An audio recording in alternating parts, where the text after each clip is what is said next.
We visited for round 2 of the season back in April, and the calendar more or less gives us one round per month, starting off the season in South Wales, moving here to Red Lodge.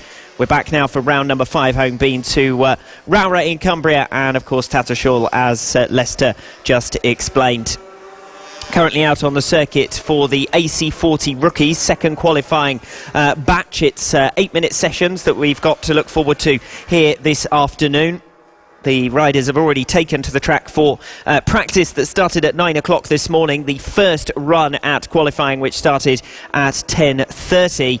And we are trying to make up a little bit of time here with slightly shorter than usual second qualifying sessions. The tendency in the past has been to give 10 minutes to set these qualifying laps, but it looks as though it's going to be 8 minutes for Q2, as we did run about 20 minutes behind through practice and qualifying 1, mainly because of the slightly delayed start time here this morning. As Lester explained, we're on to Q2 now. We will have 6 batches of qualifying 2 before we have a short interval for lunch, and then coming back with the final 3 runs at qualifying 2, and then we get underway with the first race action of the day here in Red Lodge.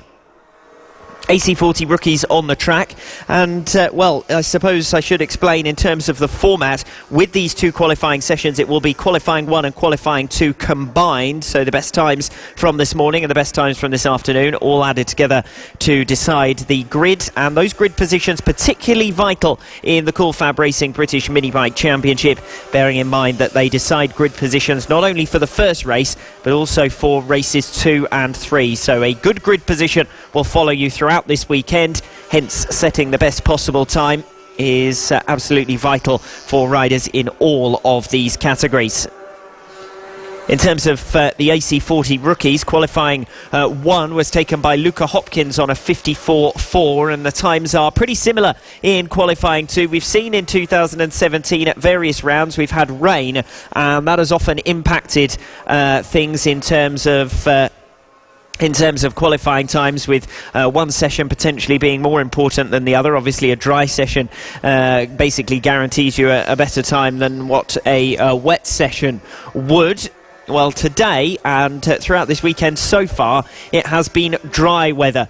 Something of curse of the commentator, because this morning I suggested that it had been a very sunny start to the day, and it was a sunny start to the day. Actually, it was baking hot at 8 or 9 o'clock this morning, but it's gone very overcast now, and well, all of the riders will have their fingers crossed that we don't get rain, which would complicate things somewhat for them, particularly as all of the classes, barring the F1 mini F1 sidecars, will be working their way through the twists and turns of the infield section on the 1.2 kilometre track here at Red Lodge. That's slightly different to last time, when we had several of the categories going their way straight up to the top end of the circuit, the shorter run, the far end of this circuit. The shortcut, if you like, off Senna and up Oak Tree towards the far end of the circuit, where the riders become small dots on the horizon for those of us either in race control or in our commentary position here on the start-finish straight. Of course, if you are listening in from home, online through the FAB-Racing website, then we are commentating from the control tower, more or less behind the start-finish straight. The circuit is laid out in more or less a triangular shape. The base of the triangle is the start-finish straight. The riders then work their way off to our right towards turn 1, with a banked viewing area in which there are various people watching on this second qualifying session. The riders then turn back on themselves briefly into an infield section before going up to the far end of the triangle, and then along the Simpson Straight back towards Paddock Bend and back towards the start-finish straight. Just over a minute remaining in this second qualifying session for the AC40 rookies. Luca Hopkins' time of 54.4 from this morning has now been beaten by Kyle Payne, who actually set a 54.1 on his last lap there. So Kyle Payne a second faster than he went this morning. Luca Hopkins had topped Q1 by 0.6 of a second, but he sits 6th in this second qualifying session on a 55.7 at the moment, his fastest. Now, of course, he will carry forward that 55.1 if he doesn't improve on it. Other riders who are knocking around about that 54.4 marker. Try saying that when you're drunk. 54.4 marker for Luca Hopkins from this morning. Other riders hanging around about those times. Harrison Crosby with a 54.2, which is his personal best set on that previous lap. And Kyle Payne is the only other rider to have bettered that tally. So as it stands, Luca Hopkins, thanks to that impressive effort, 0.6 of a second better than anyone else in Q1. He is still set to sit in third position on the grid. And Hopkins does just fire over the line for improvement in this Q2 session to a 55 flat. But still can't improve on his earlier efforts of that 54.4, which looks set to be third fastest time in the overall, with Kyle Payne then sitting atop the score charts and Harrison Crosby in second. Crosby, the current championship leader in the AC40 rookies, but looks as though he'll be starting in second position on the grid behind Kyle Payne. So Kyle Payne coming around to all of the riders now coming around to take the checkered flag at the end of that 8-minute session, and it's Kyle Payne on top ahead of Harrison Crosby and Luca Hopkins in third. Thank you very much, Alex Raby, who will be commentating for the entire weekend. And he'll be back in just a short moment. My name is Lester. This is Cool Fab Racing. We are now live online on our website, coolfabracing.com. And also, if you didn't know, there is also a podcast available for every single broadcast that we do, every radio production. So if you want to go back and listen to your particular race, and if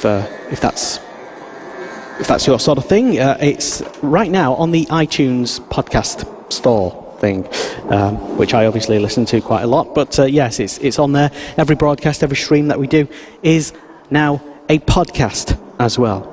Fantastic to be back, and the weather is back out in force. And next out on track is the second qualifying session for the Mini GP 50s, and every qualifying session for the next few sessions will be 8 minutes long. That's to hopefully so we can catch up on the time as well. So we're approximately about 20 minutes behind schedule at the moment, and all the second qualifying sessions will be 8 minutes. 8 minutes. So comments and interactions, let us know who you are supporting this weekend. If you're cheering on somebody, if you're listening live online, or if you're here at the track as well, we want to know who is the rider or riders or team that you are supporting. Let us know. It's at Cool Fab Racing on Twitter, and it's Cool Fab Racing on Facebook, as well as the Mini GP50s thunder out on track right now. And Alex Raby will talk us through this second qualifying session for the Mini GP50s. Thanks, Lester. Yes, onto the circuit then for the Mini GP50s as they wend their way through the infield section on their outlaps.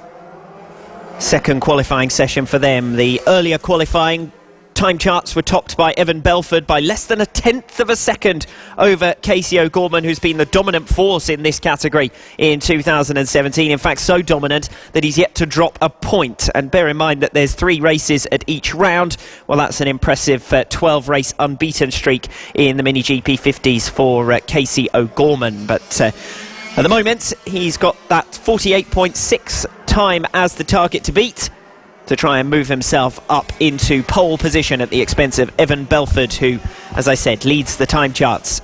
The outlaps obviously aren't going to represent outright pace, so although the riders have just come shooting through and completed their first lap, that's not going to impact things in terms of the provisional qualifying positions. Evan Belford with a 48.6 then for his rivals to beat.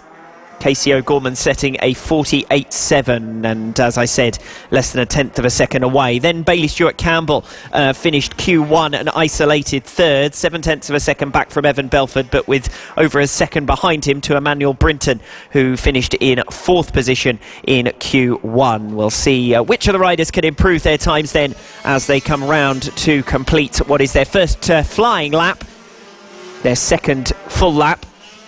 Evan Belford once again putting his name on top with a 49.7. leading the group round ahead of Bailey Stewart-Campbell on track and in the timing as well. Bailey Stewart-Campbell setting a 49.7, and Casey O'Gorman still working his way round. We'll see how he fares by comparison, as Finn Smart sets a 52.4, so just shy of the 52.1 set earlier on here today. Casey O'Gorman goes top in this Q2 session with a 48.9, and that's just 0.2 of a second short of his earlier Q1 effort.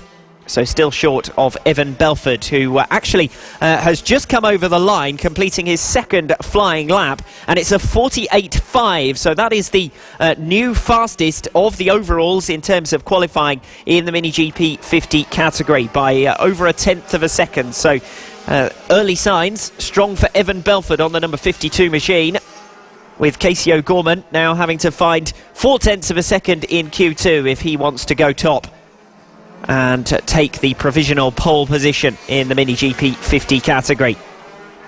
So great start to the race weekend for Evan Belford, and then come flying over the line Casey O'Gorman, 47.8, so just to completely smash that time out of the water. 0.6 of a second up on Evan Belford. Casey O'Gorman finds his feet and sets his personal best of the day in the Mini GP 50 category. So it's 47.8 that the riders now have to beat. Evan Belford with a 48.5. Their nearest rival earlier on today was a 49.3 from Bailey Stewart-Campbell, and Bailey Stewart-Campbell has matched that in this Q2 session. So at the moment it's an outright sprint between Casey O'Gorman, Evan Belford and Bailey Stewart-Campbell in Q2 that's going to decide those grid positions, since all three of them have managed to match or improve on their times from earlier on here today. Emmanuel Brinton has also gone faster than earlier on.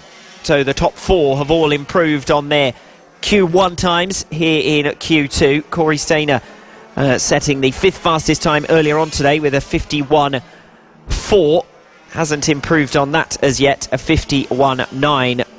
Corey's best so far, but Corey Stainer is the closest rival in championship turns to Casey O'Gorman in this Mini GP 50 category, sitting 71 points back and having been really the most consistent rival to O'Gorman through 2017. Various other riders have had a good go at making podium positions. Bailey Stewart-Campbell didn't have a particularly successful first round, but has come on gradually stronger since then, having scored a best tally of the 4 rounds so far last time out at Tattershall for round number 4 to move third in the championship standings. And quite a good battle in third and fourth positions in the championship between Bailey Stewart-Campbell and Evan Belford. Belford got off to the faster start, dropped points last time out at round number 4, but has certainly come on strong in the 2 qualifying sessions so far at round 5 here in Red Lodge. It's Casey O'Gorman, as a reminder, who leads with a 47.8, and with just over 2 minutes remaining for his rivals to try and better that time.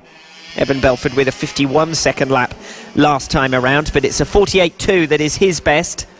0.3 of a second from the leader. He's managed to further cut and improve upon his time from earlier on here today. A 48.6 was the top time in Q1. 48.2 is his qualifying time in Q2. 49 second lap for Casey O'Gorman, as momentarily the timing screen has switched itself off for me and then flipped back. Casey O'Gorman 47.8 is the current leader, ahead of Evan Belford 48.2. Bailey Stewart-Campbell just flashes past the line on a 50-second lap. That's a second slower than he has been so far. He's a second back in terms of timings compared to Casey O'Gorman, the current leader. Emmanuel Brinton sits fourth as per this morning, and the same scenario for Corey Stainer, who's just set his new personal best, a 51 flat, ahead of Thomas Gomes, who sits in 6th. Jaden Toomer, just crossing the line there, remains in 8th position behind Finn Smart, ahead of Mason Johnson and Sandy Horn, who rounds out the top 10. No touching Casey O'Gorman so far then in this Q2 session. Still only just over 0.3 of a second between O'Gorman and Belford, so there is still time in the remaining minute or so. Evan Belford coming over the line with a 48.7, so Belford running consistently in the 48s, and bearing in mind that None of the others, aside from Casey O'Gorman, have been sub-49. That's impressive pace from Evan Belford, who is looking to make up ground in championship terms, sitting in 4th position in the Mini GP 50 classification coming into this race weekend. Still time for 1 and in some cases 2 laps for these riders, with less than a minute now on the clock before the checkered flag will come out. Casey O'Gorman leading the way by 0.3 of a second. Evan Belford so far here this weekend has been his only rival really in this Mini GP 50 category, the only rider within a second of him in this Q2 session. Bailey Stewart Campbell was just over half a second slower than him in Q1, remains in 3rd position in Q2, just comes flashing over the line to set a 50-second lap. The checkered flag waves, and that is going to be the final lap then for some of these riders. Coming in to complete his final timed lap, Thomas Gomes, 51.7, so half a second slower than he had been before. He will remain in 6th position. Mason Johnson sets a new personal best of 51.4 to move above Jaden Toomer, who is relegated to 9th position. Sandy Horn over the line maintains 10th position, taking the checkered flag, and that ends Sandy's participation in this Q2. The riders, once they've passed the line, wending their way back the quick way round back towards the pit entrance and to the completion of their session. So aside from Mason Johnson, none of the riders so far have been able to improve on their times on their final lap and take the checkered flag, settling into the positions that they already held. So a look at that qualifying 2 result then. Casey O'Gorman on top with a 47.8, Evan Belford 48.2, 49-second lap for Bailey Stewart Campbell. All 3 of those riders improved on their times compared to earlier on here today. Emmanuel Brinton remaining in 4th position, 0.7 of a second faster in Q2 than Q1. Corey Stainer rounding out the top 5. Thomas Gomes, Finn Smart, Mason Johnson, Jaden Toomer and Sandy Horn rounding out the top 10. Thank you very much, Alex Raby, for your commentary. Yes, Mini GP 50s that was, and out next, another 8 minutes of the qualifying session for the Senior Mini Motos, the qualifying number 2, and then followed by the Junior LC40 second qualifying session. Then it's Pit Bike 140 and Moto Team and Mini GP 70, and then lunch. After that, Pit Bike Open, AC40 Pro and the Mini F1 sidecars before we launch into our first round of races today. And a quick reminder that these races today, not tomorrow, today, are the ones that will be filmed. You may see the cameramen setting up and getting into position and finding out the best angles, and that's because that they're filming today. So just keep that in mind, and yeah, today, I just thought you should know. My name is Lester. Thank you very much for tuning in to this Cool FAB-Racing British Mini Bikes Championship live stream. We are now live on Facebook, and a big hello to everybody who is tuned in and tuning into our visual radio stream, including Jenny Darter. Hello, Jenny. Jake Willard says hello as well. Hello, Jake. And a big hello to Jordan, Matt, Joe and John, who are also tuned in live. And don't forget to share the stream as well, because we do like to tell people who aren't fortunate enough to be here at the track that there is lots of great stuff happening on track right now, like the Senior Mini Motos. Thanks, Lester. Returning to the track for qualifying 2 with the Senior Mini Motos now out on the circuit. Brandon Payne finished top spot earlier on here today, ahead of Will Howarth and Matt Birkin, who finished in 2nd and 3rd in terms of the timings. Just looking at the riders coming across the line to complete their first timed laps in Q2. And it's Brandon Payne on top once again. A 50-second flat lap ahead of Will Howarth with a 50.6.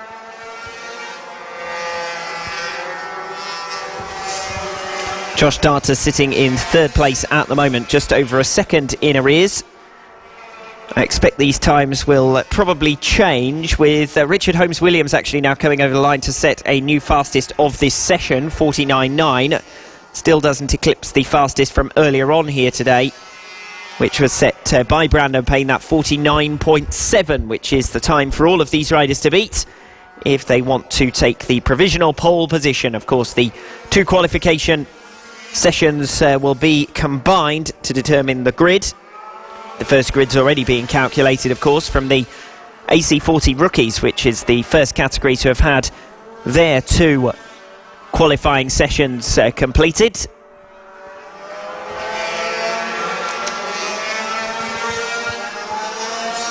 Waiting to see if Richard Holmes-Williams can further improve then. He does so. 49.6 on his second timed lap, his third full lap around the circuit.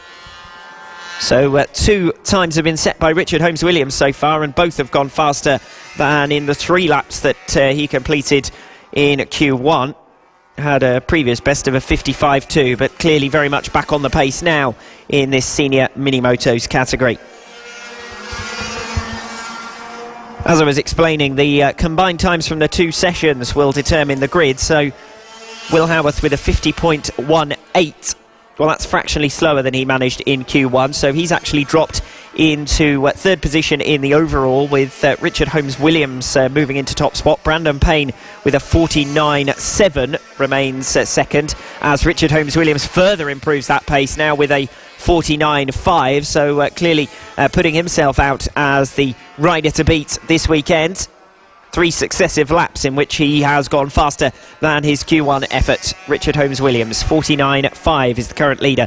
49.7 overall, Brandon Payne. 52nd lap is his best in qualifying 2. Will Howarth with a 50.1 from Q1 that will carry forward as things stand, and Matt Birkin with a 50.5 from earlier on today. So most of the riders in this senior mini-motos category have set faster times earlier on today in Q1 than they have in Q2. The exception to that rule is the current overall leader, sitting in provisional pole position, Richard Holmes-Williams, with that 59.5 that he's further improved on. That now goes 59.5 dead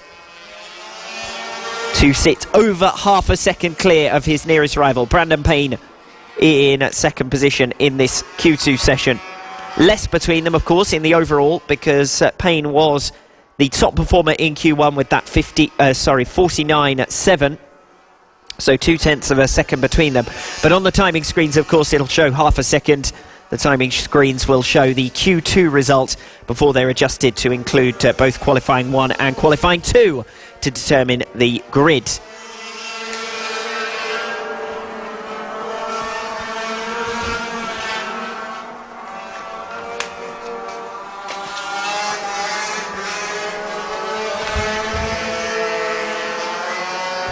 No change for the moment then. Justin Bainbridge and Andy Whedon both setting new personal bests on that previous lap. They sit in 9th and 10th positions respectively. They haven't completed the same volume of laps as the other riders so far here, so still getting to grips with this Q2 session. Andy Whedon, who finished in 7th position in Q1 with a 51.8, still has some way to go before he's up to his outright pace, but still time. 2 minutes remaining in this Q2 session. Brandon Payne and Will Howarth now riding more or less together on the circuit. Will Howarth dropped back on that lap. One wonders whether that's to be with Payne and get a little bit of race practice, or whether he overcooked it somewhere on the circuit. That I cannot tell you. But they are still riding together, Brandon Payne and Will Howarth, out on the circuit, separated by less than 1/10 of a second in the time charts in this qualifying 2. But, well, it's Brandon Payne who still has the advantage from Q1 with that 49.7 second lap.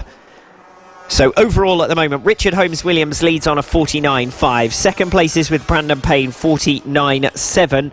Will Howarth with a 50.1 set in Q1. And Matt Birkin's 50.5 set in Q1 as well is set to carry forward. His best so far in this session, 50.7.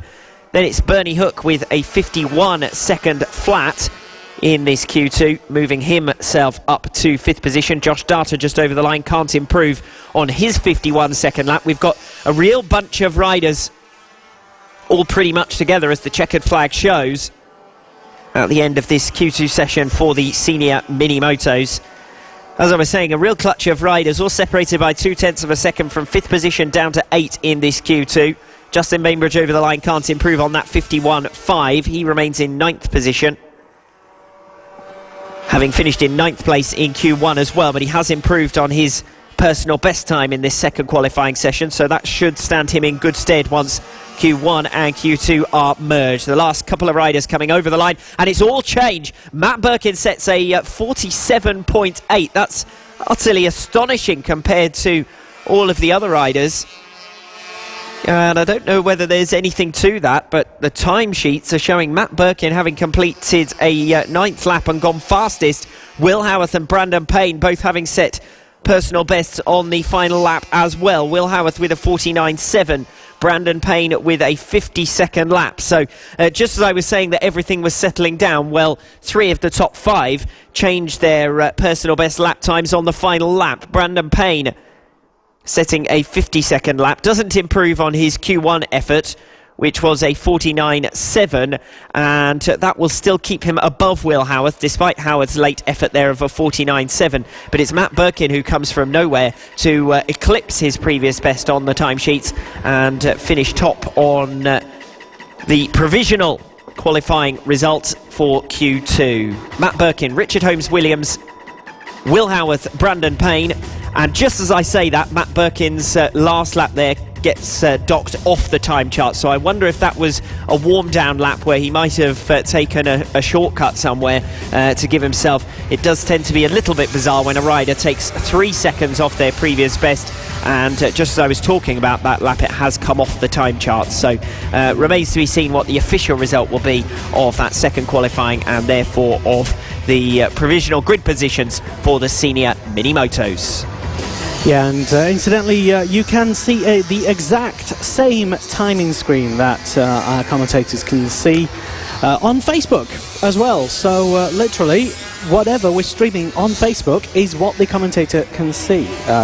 So if you want to have a go at commentating at home, you are more than welcome to mute the volume and have a go at that. Yeah, so yeah, I'm thinking particularly of any sort of mistakes that we get alleged to have made during the course of a commentary. Like Alex, I'm sure you understand sometimes in the heat of battle and during a fantastic scrap on track, sometimes these things happen, especially with some riders not having the correct transponder or not having the correct things in the correct places, for example. I'm not naming any names, but these things have happened in the past, and basically you can see literally what the commentator can see. So anything that appears on the Facebook live stream, our commentator will read out. And of course that works in the inverse direction as well, so if I make a mistake and it's not wrong on the timing, then feel free to blast me on Facebook. There's kind of no hiding from it. That will be well deserved, but thank you for trying to give me some pre-prepared excuses. I wonder what type of student Lester was when he was at school. But anyway, we're now on to qualifying 2 in the junior LC40 category. This championship led by Casey O'Gorman. He's only dropped points in 1 of the 4 rounds. It's a familiar trend. Casey O'Gorman very much the rider to beat for these young guns in 2017's FAB-Racing British Mini Bike Championship. But Ross Maguire was the rider to beat in Q1 with a 48.2, so that's the time that they need to beat in this session. Nobody's beaten it so far on the 2 laps that have been completed. Bailey Stewart-Campbell with a 49.3 is at the top of the Q2 classification, although just as I say that, there goes Casey O'Gorman with a 48.8. So the fastest time in Q2, but not faster than his Q1 effort of a 48.4. So still needs to beat that target time of 48.2 set by Ross Maguire. Ross Maguire going top of Q2 as well, 48.5. Maguire, who sits second in the championship standings to Casey O'Gorman in the junior LC40 category. He's had 2 great 60-point hauls here last time out at Red Lodge, his best performance of the season so far, and he matched it in terms of point scoring last time out at Tattershall. Aidan Davies sits third in the championship standings, but Bailey Stewart-Campbell closing from fourth position, and a pretty close fight actually between fourth and fifth positions, with Declan Connell scoring the same tally as Bailey Stewart-Campbell last time out and remaining 3 points behind him in the championship standings overall.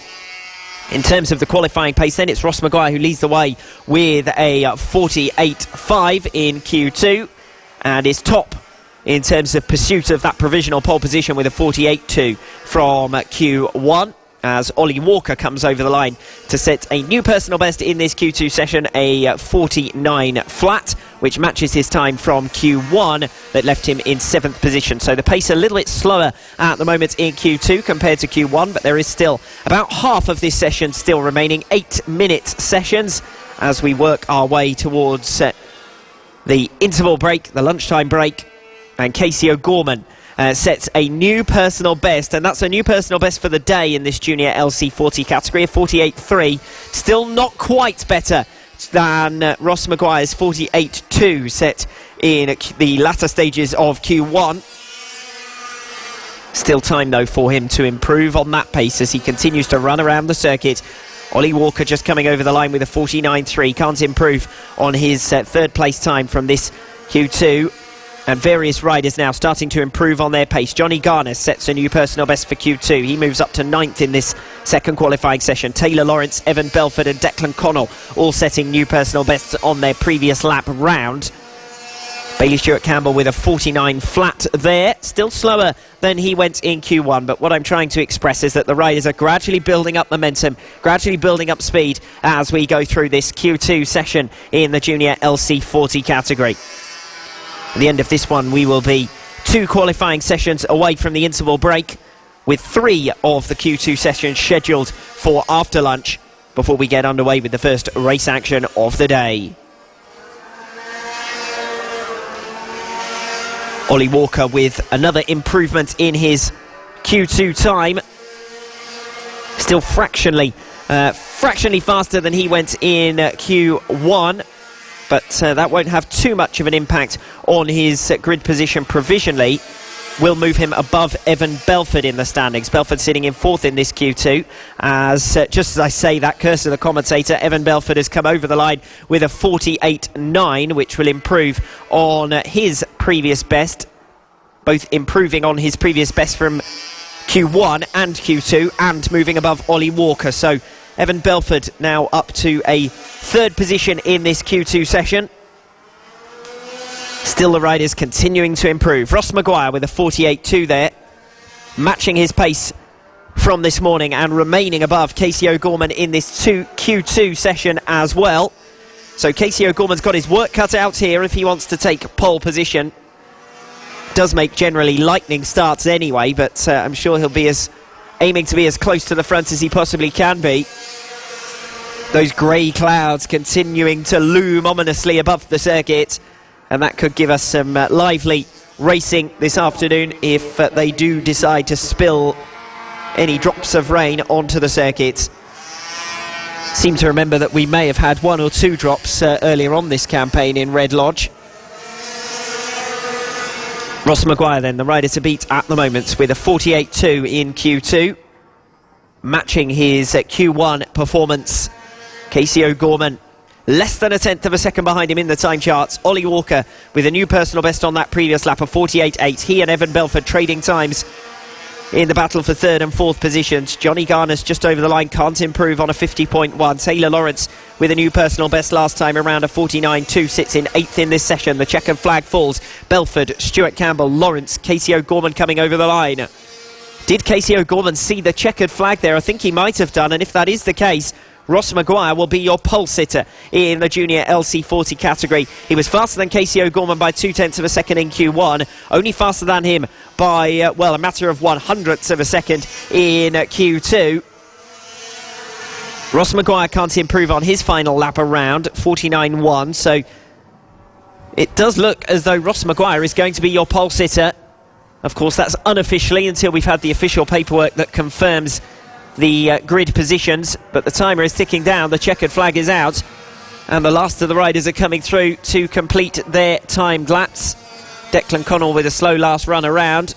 Bailey Stewart-Campbell with a 49.6, so he can't improve, and neither can Evan Belford with a 49.7, and I think that's settled things in terms of junior LC40 qualifying pace, with Ross Maguire coming out on top for a second successive qualifying session and getting the better of his closest rival in the championship standings, Casey O'Gorman, the current championship leader, who finishes second in both sessions. Bailey Stewart-Campbell with a 48.7 in Q1, so he'll carry that forward as he finished further down the order in Q2. Ollie Walker with a 48.8 in Q2 will move to the territory of Taylor Lawrence, who had a great qualifying one and should finish in 4th position ahead of Walker, Belford and Declan Connell, who finished in 5th position in both Q1 and Q2. Thank you very much, Alex Raby, for the commentary. A couple more sessions to go before lunch. Out next, the Pitbike 140 and Moto Team categories, and the Mini GP 70 qualifying is the final round, the final session before we head to lunch. You may be able to just hear and see, if you're here at the track, the bikes are now out on track as we go live once again. We will take a quick break from the web stream, from the live stream, for lunch, and people at the track can still enjoy some wonderful festivities and food, of course, and a bit of music. So, taking us through the second qualifying session for the Pitbike 140 and Moto Team category, it's Alex Raby.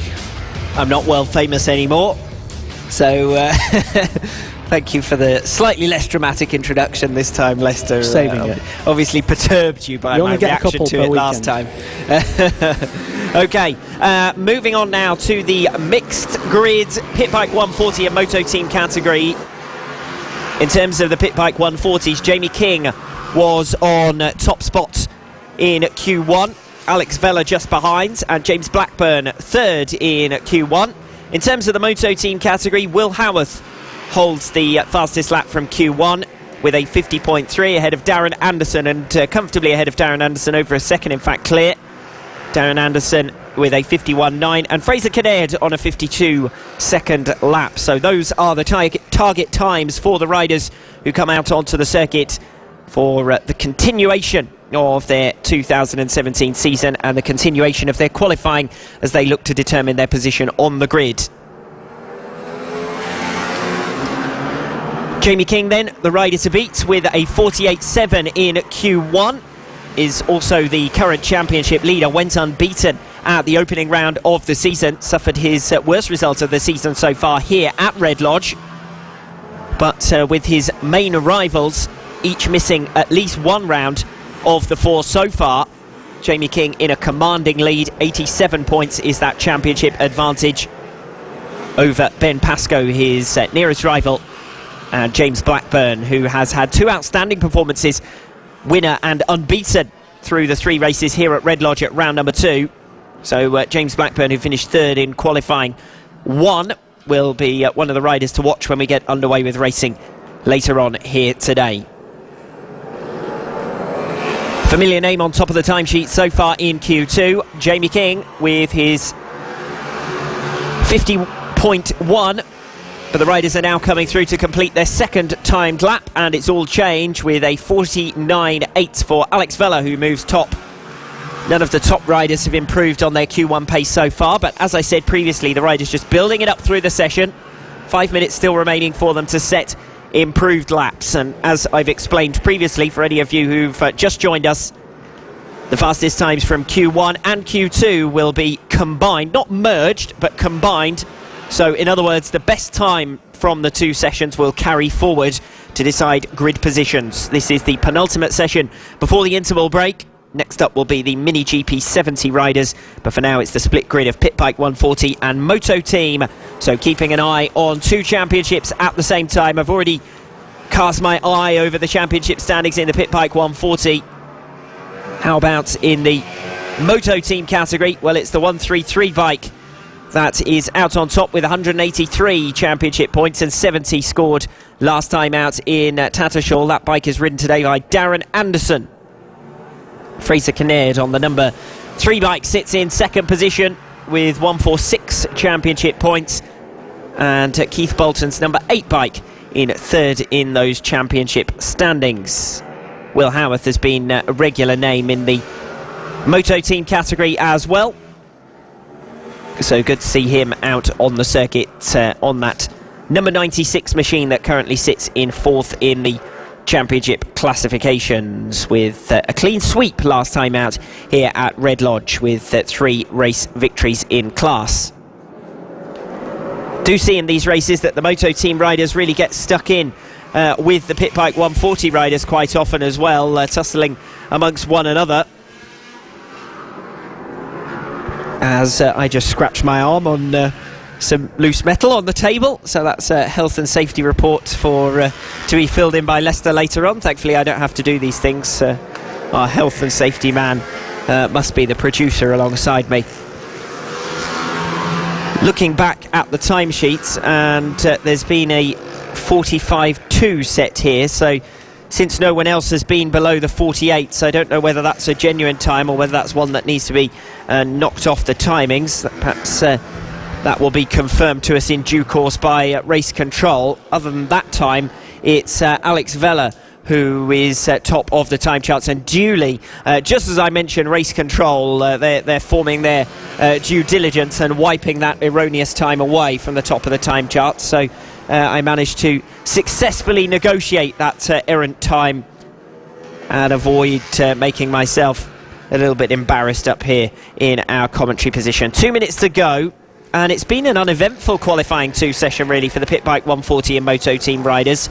None of the top riders in either of the classes have really been able to improve on their times, despite the fact that there's just a second between the top 8 in terms of timings in this second qualifying session.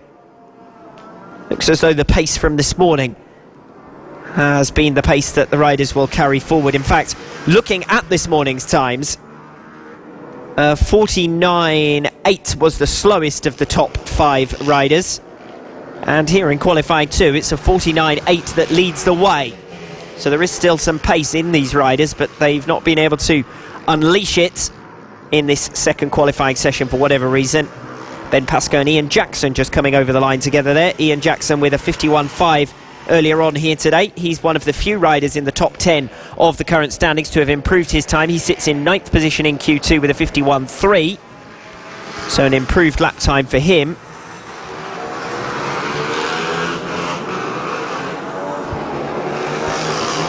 Sam Klaus now over the line, but a significantly slower lap last time around, one that was clearly backed off. So not sure what the riders are up to here, but none of them are able to improve on their time, so just getting themselves warmed up really for the race by the looks of it, rather than going all out in terms of time in Q2, because as I said, none of the top 5 have been able to improve on their previous best.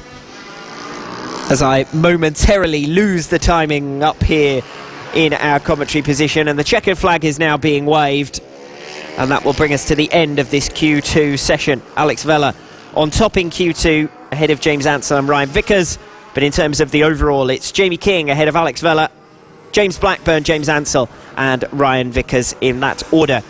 Those riders all carrying their times forward from Q1, none of them able to beat their times from that opening session. Jamie King just coming over the line there with a 49.9, just sets his best of Q2 and moves himself up to 3rd in that session. But in terms of the overall timings in the Pit Bike 140 and Moto Team categories, we've got Jamie King, Alex Vella, James Blackburn, James Ansell and Ryan Vickers, your top 5.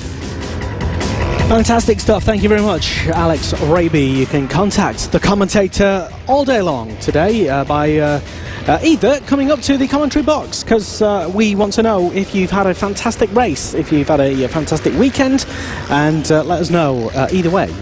We are situated at the top floor of the race control building, the actual karting centre building. We're upstairs. feel free to pop in, have an interview, and let us know how you've been getting on, and if you've making any plans for the future, we also want to know about them, because we're nosy. My name is Lester, Alex Raby is here, and the next session is the Mini GP 70 qualifying 2, the last one before lunch. Alex, how have you been enjoying the first weekend back once again in the cool FAB-Racing British Mini Bikes Championship? Well, great to be back, and actually the other thing that's great about this weekend is we're returning to a venue that I have commentated at before, because until 2017 the cool FAB-Racing British Mini Bike Championship venues were all more or less unknown to me. Red Lodge previously known to me in terms of karting, but certainly not in terms of bikes, and the other venues were, or so far this season, have been first-time visits, so good to be back in familiar surroundings as well, and back in our commentary position on the home straight. We're now onto the circuit for the Mini GP 70.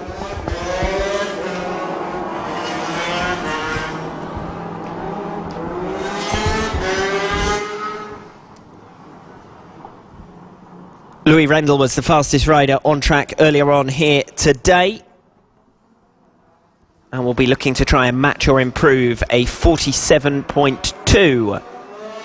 Timing's fairly close in the middle order of this Mini GP 70 category earlier on today, as well, as Rendell comes over the line at the end of that outlap, and the rest of the group following him around the circuit at the moment. 47.2, as I said, the time to beat. Harvey Claridge also set a 47.2, fractionally slower, and I mean fractionally, 0.02 of a second behind Louis Rendell, who sits as the fastest rider at the moment in the Mini GP 70 category. Brodie Crockford holds third, ahead of Callum Beach, Jay Abel, Jeremy Knight, Owen Mellor, Oscar Pinson, Elliot Dufton, Luke Coggins and Jaden Toomer. That was the order established in qualifying 1. The top riders building up their pace then for their first timed lap, and in fact coming towards the end of the first timed laps now. Owen Mellor sets a 49.8, so about a second slower than he ran in Q1. Jay Abel over the line with a 48.8. Still slower than he went earlier on here today. So the last couple of sessions out, can't explain it, whether it's track temperature or something like that, but the last 2 sessions out, the vast majority of the top riders haven't been able to improve on their times. Jay Abel with a 48.8 leads in this Q2 session, ahead of Brodie Crockford on a 49 flat and Oscar Pinson on a 49.1. I did say that the times were pretty competitive in Q1 between riders in third all the way down to 8th position. There were just 0.6 of a second, and the 2 leaders, Louis Rendell and Harvey Claridge, had the pace advantage to the tune of almost a second in Q1. Louis Rendell is the rider on top of the timing at the moment, or I say at the moment, only just, as he comes over the line to set a 47.7 on his second timed lap, his third lap in this Q2 session, with just under 5 minutes remaining. Plenty of time still for the riders to improve on their times from earlier on here today. Oscar Pinson just over the line there with a new personal best for Q2 of a 48.6, which is faster than he went earlier on here today this morning in Q1, but only fractionally, so still more time in Oscar Pinson, who sits 5th in this session, just been bumped down to 7th position by Owen Mellor, who sets a 48.4. Now the times are starting to tumble. We're getting more to the pace that we were earlier on here today. Only one rider in Q2 into the 47s, only 2 riders rather into the 47s all day in this Mini GP 70 category, so we'll see if any of the others can break into that marker. But a couple of riders who were in the midfield in Q1 have improved on their times in Q2, which is what this championship is all about. The riders gradually improving through each session, through each race, through each season, and working their way up the ladder towards British Superbikes, of course, as the official partner series, the 2017 Cool FAB-Racing British Mini Bike Championship. Round 5, continued coverage here in Red Lodge. New fastest lap of this qualifying 2 session for Louis Rendell with a 47.3. 3/10 of a second faster than Harvey Claridge with a 47.7, but those are still the only two riders who've been sub 48.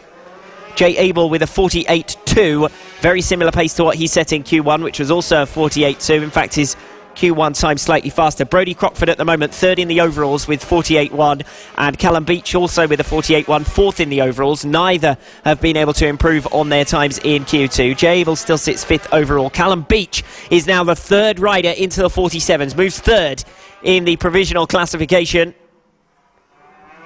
So things livening up as Q2 continues. Less than 3 minutes remaining now. That's around about 4 laps for the riders.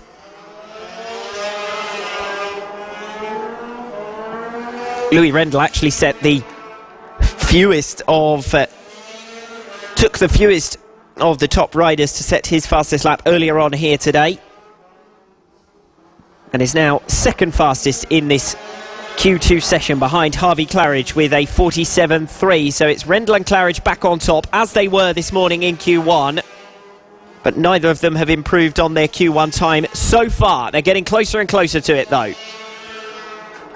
Callum Beach, provisionally third overall, third in this Q2 session. The closest anyone's come to Harvey Claridge or Louis Rendell's efforts from this morning.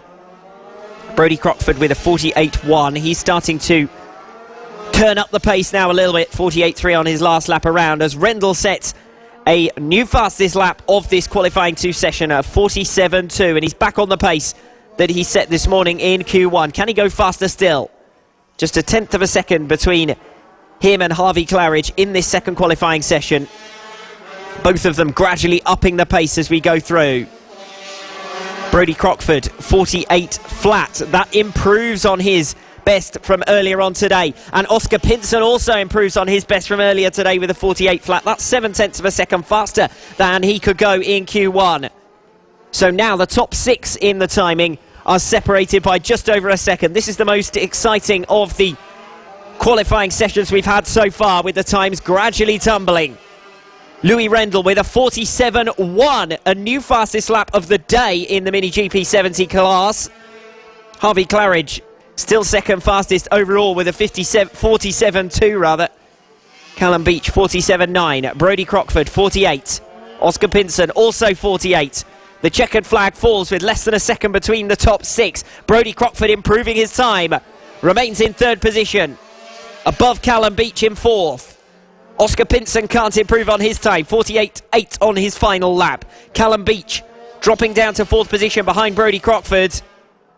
48.2 comes over the line, unable to improve, and that should settle things in the Mini GP 70 with Louis Rendell taking top spot with an improved time. Jay Abel goes fastest he's been, 47.4, and that will move him up into third position. Louis Rendell, Harvey Claridge, Jay Abel, Brodie Crockford and Callum Beach, your top 5 in Q2. Oscar Pinson, Owen Mellor, Jeremy Knight, Luke Coggins and Elliot Dufton rounding out your top 10. Fantastic stuff. Thank you very much, Alex Raby. And that brings us to lunch, if I'm not mistaken.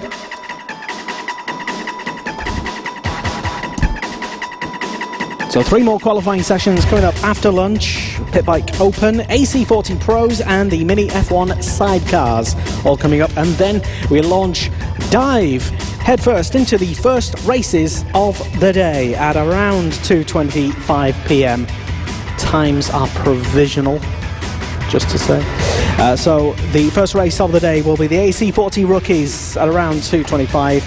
And followed by the Mini GP50s, Senior Mini Motos, Junior LC40s, Pit Bike 140 and Moto Team, Mini GP70s, Pit Bike Open, AC40 Pro, and ending the day, last but not least, the Mini F1 sidecars. And a quick reminder that all the races today are the ones that will be filmed and you will be able to watch back with some expert commentary, no doubt.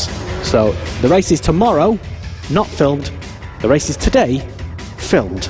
Excellent. And a big hello as well, just before we go offline, to everybody who's tuned in via the Facebook page as well. FAB-Racing on Facebook. We've been streaming there as more of a test, really, more than anything else, to be honest. And a big hello to Neil Kinnaird, who's listening from Fast Rider Cycles. his bike shop in Ayrshire. Hello there, Neil. Hello again to Jenny Data and to Catherine as well, and to everybody who has shared the Facebook stream. A little share on there will help the championship go a long, long way. So if you do manage to bump into the Facebook video stream, give us a share and a like. That's all for now. We will return back after lunch with more qualifying, and it's Pit Bike Open on the schedule.